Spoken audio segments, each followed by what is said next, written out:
Bonjour à tous, on se retrouve aujourd'hui pour un nouvel essai, l'essai de l'Alpine A110S. Alors comme d'habitude, il fait dégueulasse, hein. En même temps c'est un peu de notre faute parce qu'on essaye une Alpine A110S gris tonnerre. Alors je ne sais pas si ça a à voir, peut-être que si on avait essayé une Porsche Miami Blue par exemple ou une Mazda MX-5 Sunburst Yellow, ça aurait attiré le soleil. Toujours est-il que le tonnerre ça attire la tempête, le vent, la pluie, enfin tout ce qu'on a aujourd'hui. Et l'Alpine A110S, c'est quoi? Eh bien, c'est tout simplement la version la plus aboutie et un peu plus puissante de l'Alpine A110. Putain de vent de merde! Alors extérieurement, cette version S se distingue par quelques petits artifices, quelques options supplémentaires. On a, comme je le disais, cette teinte gris tonnerre qui est donc une teinte mat facturée en option à presque 5 000 €. Donc ça, c'est quand même un budget. On a les jantes noires, 18 pouces, de marque Fuchs, bref, des jantes noires spécifiques et des freins de plus grand diamètre, 320 mm pour les disques avant, avec des étriers qui sont de couleur orange alors qu'ils sont bleus sur les autres versions de l'Alpine A110. Alors en option, il est possible d'opter pour un toit en fibre de carbone qui permet d'alléger la voiture de 1,9 kg. On a également des petits badges spécifiques sur les flancs qui reprennent le même orange que sur les étriers de frein. On a aussi un châssis rabaissé de 4 mm, des suspensions raffermies de 50% et des barres stabilisatrices 2 fois plus rigides. Alors le moteur, il est identique à celui de la 110, donc il s'agit du 1800 TCE, mais dont la puissance a été portée dans ce cas-ci à 292 chevaux, donc 40 de plus que sur la 110 normale. Et le moteur se trouve toujours ici, en position centrale arrière. Alors on aurait bien voulu vous le montrer, mais franchement, c'est chiant. Il faut commencer à démonter des petites vis en dessous, à tout relever. Enfin, ça caille, j'ai pas envie de le faire, clairement. Donc le moteur est là, voilà.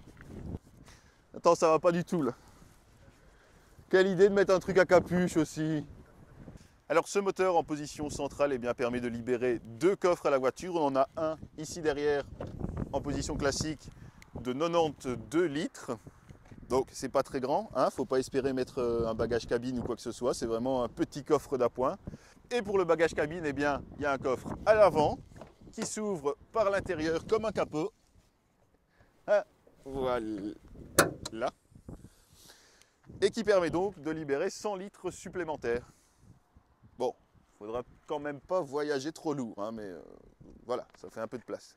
Au niveau des spécificités à bord, on a des sièges baquets Sabelt, donc habillés de noir avec une surpiqûre rouge qu'on retrouve également sur la console centrale et sur le meuble de bord. Et ce sont des sièges baquets qui peuvent être doublés d'une coque en fibre de carbone, elle aussi optionnelle.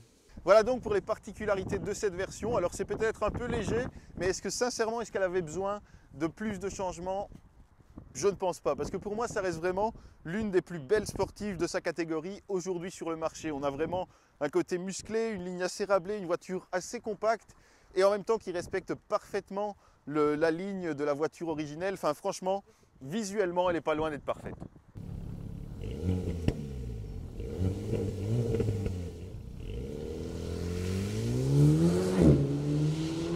Alors le problème de ces sièges baquets qui sont fixes et qu'on ne peut donc pas régler en hauteur, c'est qu'ils sont placés un peu trop haut.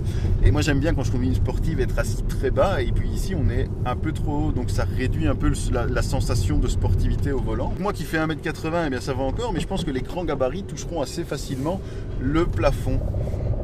Et c'est loin d'être le seul défaut d'ergonomie de cette voiture, parce qu'on peut citer notamment le bouton d'activation du régulateur de vitesse qui est là. Les commandes d'autoradio sont derrière sur ce petit module comme ça qui est hérité des Clio du début des années 2000. Enfin voilà, ça c'est un peu dommage dans cet univers, dans une voiture qui se veut quand même premium. Et puis on a aussi le système multimédia qui est un grand système multimédia avec un petit écran parce qu'on a des bords noirs de 2,5 cm de chaque côté. Donc c'est un peu dommage. Cet écran multimédia qui a une ergonomie vraiment alambiquée. Donc là on a les fonctions classiques de navigation, de téléphone multimédia et de radio. Et quand on clique au milieu, on profite d'un outil de télémétrie complet. Mais vous voyez, pour aller d'un menu à l'autre, il est impossible de swiper. On est obligé d'utiliser les petites flèches en bas de l'écran. Alors c'est non seulement peu ergonomique, mais en plus un peu daté. Mais bon, au moins on a vraiment un outil de télémétrie complet. On peut même calculer le 0 à 50, le 0 à 100, le mesurer en temps réel. Enfin voilà, ça c'est vraiment fun. Donc on a température d'huile et d'eau. la pression du turbo et la température d'admission. Alors ici on a l'usage du couple, de la puissance, de la pression du turbo, la température d'huile, la température d'admission et le papillon, l'ouverture du papillon. Ici donc c'est le graphique avec toutes les mesures, donc 0 à 50, 0 à 100, 400 mètres départ arrêté, le 100 à 0 pour le freinage et le 1000 mètres départ arrêté. Le diagramme G donc pour connaître les forces qu'on prend dans la voiture. Le diagramme couple et puissance, bon là forcément comme on est à l'arrêt, tout est à 0, c'est logique. On peut même connaître le rapport engagé. Donc ça c'est pour vraiment le fonctionnement de la boîte d'essai à 7 rapports. Donc ça nous indique en jaune le rapport qui est actuellement engagé et en rouge le rapport qui est présélectionné. Donc puisque la boîte fonctionne grâce à un double embrayage et donc le deuxième embrayage sert à déjà présélectionner le rapport qui sera logiquement engagé par la suite. On a l'angle du volant, donc là si je tourne le volant, eh ben, on voit que ça s'affiche de part et d'autre, évidemment. Et puis un chrono, donc pour celui qui va faire une sortie sur circuit, il pourra mesurer son temps au tour à chaque tour, mais simplement ça devra se faire manuellement, puisqu'il faut chaque fois cliquer sur Start. Et à la fin du tour, ben, il ne faudra pas oublier de cliquer sur le petit bouton Lap pour activer le temps du tour suivant. Bon, on va se faire un petit 0 à 100, non ?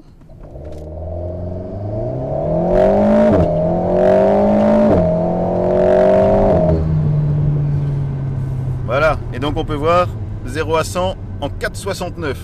Donc ça c'est vraiment un super bon temps parce que Alpine annonce 4,4 secondes. Bon ici on était en légère descente, mais on est quand même deux dans la voiture avec un peu de matos dans les deux coffres, donc c'est vraiment un bon temps.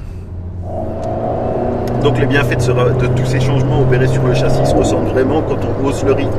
On sent que la voiture est vraiment plus incisive qu'une A110 normale. Elle est aussi sans doute moins joueuse parce que les limites ont été repoussées, donc elle est peut-être plus difficile à faire glisser de l'arrière, à prendre un petit peu en défaut.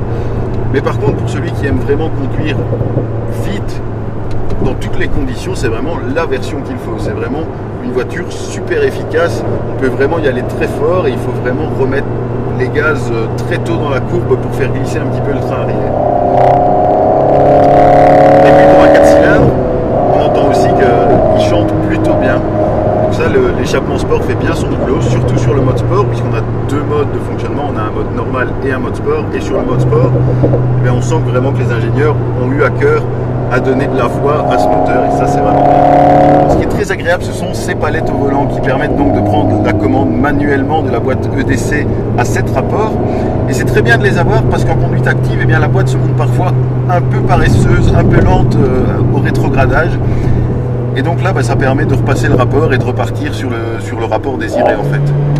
L'amortissement ferme fait aussi qu'on a eu une meilleure stabilité dans les courbes et ça c'est assez agréable sur un parcours ici comme ici un peu sinueux. On a une bonne efficacité, très peu de roulis. C'est vraiment un très bon tarage, une autre Alpine qu'une A110 normale. Et ça c'est vraiment chouette. Alors face au conducteur, eh bien, on a des écrans numériques, forcément, des compteurs numériques plus exactement. Mais c'est un peu dommage parce que l'affichage n'est pas personnalisable. C'est-à-dire qu'on a juste deux modes d'affichage. On a le mode sport, comme ici,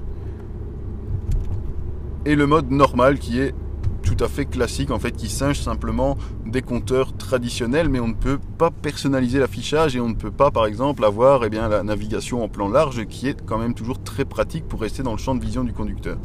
Donc ça, c'est un peu une déception, c'est un peu dommage. Alors, que retenir de cette Alpine A110S? Tout d'abord, pourquoi on l'achète? Eh bien, pour la conduire, tout simplement, parce que c'est vraiment sa finalité ultime. On a une voiture qui est une vraie sportive, quelque chose de ferme, de vraiment d'incisif.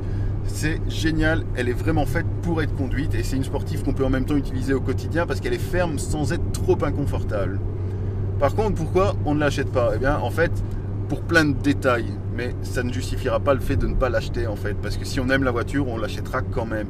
Mais il y a plein de détails, notamment l'ergonomie qui est vraiment à repenser et qui est même parfois un peu cheap puisque directement hérité de Renault. Donc, sur ce point-là, c'est un peu dommage. On aurait aimé un peu plus d'exclusivité sur une voiture qui coûte eh bien, presque 80 000 € dans cette définition haut de gamme avec toutes les options. Et bien voilà, j'espère que vous avez aimé cet essai. Alors n'hésitez pas, abonnez-vous à la chaîne, regardez nos autres vidéos Et puis n'oubliez pas d'activer la petite cloche pour être tenu au courant de nos nouvelles vidéos parce qu'on a encore plein d'essais, plein de nouveautés en stock qui seront publiées dans les prochaines semaines. Donc je vous dis déjà à bientôt. Salut!